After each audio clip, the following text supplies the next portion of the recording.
ओम परतत्वेत सदालीन रामकृष्ण समज्ञया यो धर्मस्थापनरतो বিদেশাঙ্গং নমো মায়া। আমাদের এই যে ভিডিওটার awakening India by Swami Vivekananda, এটার চতুর্থ সেগমেন্টে আপনাদের স্বাগত জানাচ্ছি। আমাদের আজকের topic Swamiji's message to the youth, part 1.4, awakening the spirit of rajas within you. আসুন আমি শুরু করে দিই। তো স্বামীজি বলতে যে মানে এই যে রাজা, awakening the spirit of rajas within you, তো এই রাজাটাকে স্বামীজি যেটা বলছে হচ্ছে এন্টারপ্রেনিওর, যে টপে থাকবে তার আন্ডারে সবাই কাজ করবে। যেমন স্বামীজি নিজেই একজন এটার বড় এক্সাম্পল, যে স্বামী এক ইউথদের এন্টারপ্রেনিওরশিপ, ইউথ এম্পায়ার তৈরি করেছে না, যে স্বামীজি হচ্ছে ইউথদের লিডার। সো তাই জন্যই স্বামীজি বলছে যে awakening the spirit of rajas within you. Going round the whole world, I find that people of this country are immersed in great tamas. Here tamas means inactivity compared with people of other countries.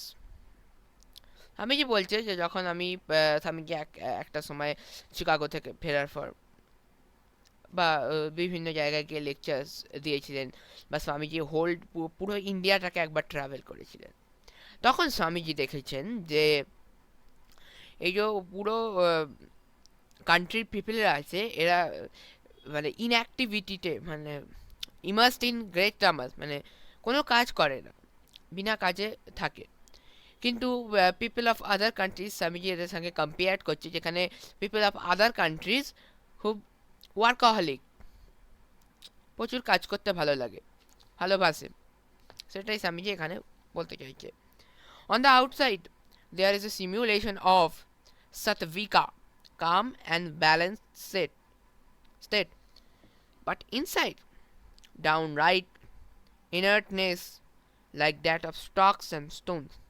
What work will be done in the world by such people? তো স্বামীজি বলতে চাইছে যে সমাজে এরকম মানুষ, মানে ব্যক্তি বাস করে যারা বাইরে থেকে একদম কাম কোয়াইট একটা ব্যালেন্স লাইফ লিড করে, এরকম বোঝা যায়, কিন্তু ভেতর থেকে ওরা ডিফারেন্ট, অন্য কিছু, ভেঙে যাওয়া, মানে একদম মানে ভেতর থেকে একটা অন্য রূপ, সেটা বাইরে ওরা প্রকাশ করে না। তো স্বামীজি বলছে এই রকম মানুষ দ্বারা কি কাজ হতে পারে, মানে বিশ্বের কি কাজ, জগতের কি কাজ হতে পারে। How long can such and inactive, lazy and sensual people live in the world? কতদিন এরকম লেজি, ইনঅ্যাক্টিভ, সেন্সুয়াল পিপল এই দুনিয়াতে বসবাস করবে? সেটাই স্বামীজি বলছে যে নিজেদের মধ্যে একটা এন্টারপ্রেনারশিপ গড়ার চেষ্টা করতে হবে আমাদের ইউথদের, একটা স্পিরিট অফ রাজাস আমাদের মধ্যে অ্যাওয়েকেন করতে হবে, সেটাই বলছে। তবেই আমরা, আর যদি সবাই এরকম বাইরের দিকটা আলাদা, ভেতরের দিকটা আলাদা, তাহলে আমরা কোনো কাজ আমরা করতে পারবো না। তাই জন্যই স্বামীজি বলছে যে how long can such an inactive, lazy and sensual people live in the world.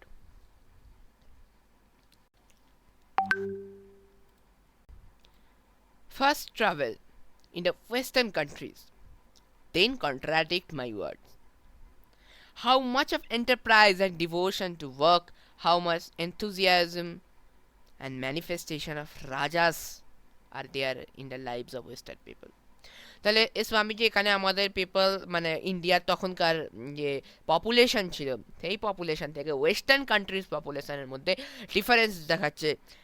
তিনি বলছেন যে ওয়েস্টার্ন কান্ট্রিজে একটা মানুষের কাজের প্রতি কতটা ফেথ, কতটা ইন্টারেস্ট আমরা ওখানে গেলেই দেখতেই পাবো। সেই জন্য বলছে first travel in the western countries and then contradict my word. কাজের প্রতি প্যাশন যেটা কাজের প্রতি, সেটাই ওয়েস্টার্ন কান্ট্রিজরা আমাদের দেখাচ্ছে। সেটাই স্বামীজি হাইলাইট করছে।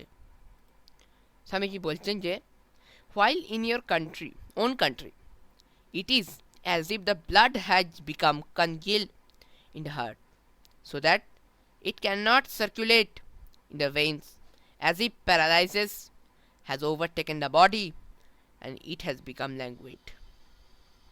So my idea is first to make the people active by developing their rajas and thus making them fit for the struggle for existence.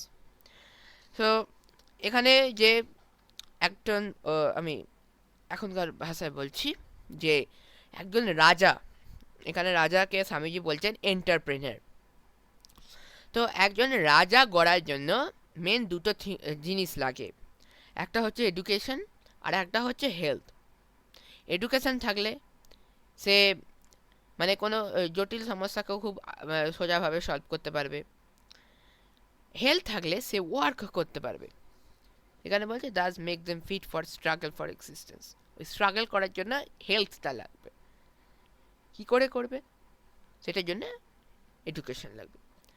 তো স্বামীজি বলছে আগে পিপলদের মধ্যে রাজাজের যে আইডিয়াটা, এন্টারপ্রেনারশিপটাকে ডেভেলপ করো, তারপর তাদের ফিট বানাও স্ট্রাগল ফর এক্সিস্টেন্সের জন্য। Arise, awake, be you my helpers in the work, in this work.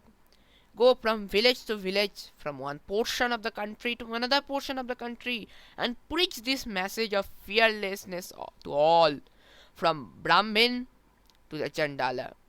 Tell each and all that infinite power resides within them, and that they are sharers of immortal bliss. তো এই যে স্বামীজি এখানে বলছে infinite power resides with them. আমরা আগের এপিসোডে একটুখানি ফিরে যাই। আগের এপিসোডটা ছিল part 1.3, stand on your own fit.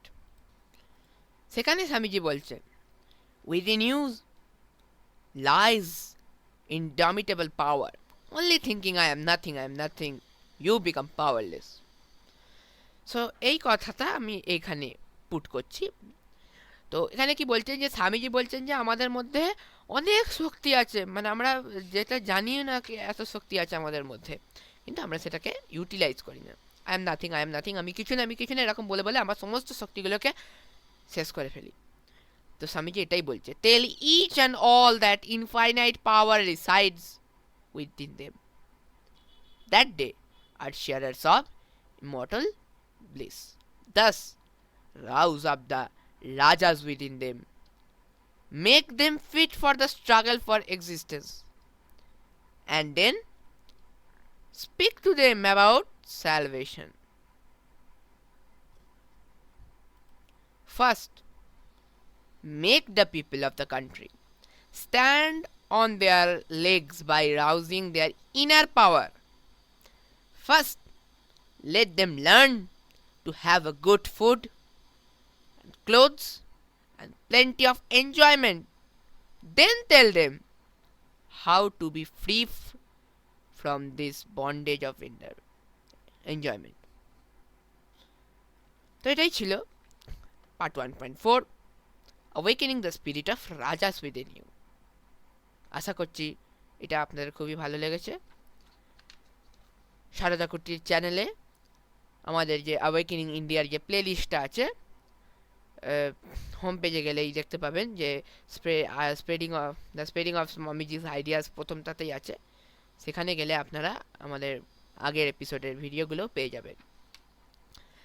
পরের দিন 1.5, believe in your self phrase, এটার মানেটা আমরা বলবো। এটা একটুখানি বড় পার্ট আছে, তো আশা করি আপনাদের এটি ভালো লাগবে। আসুন পূর্ণমন্ত্র দিয়ে আজকের আমাদের এই সেশনটাকে শেষ করি। ওম পূর্ণমাদাঃ পূর্ণমিদং পূর্ণাৎ পূর্ণমুদচ্যতে পূর্ণস্য পূর্ণমাদায় पुण्यमेवावशिष्यते। हरिः ओम तत्सत्। श्रीरामकृष्णार्पणमस्तु।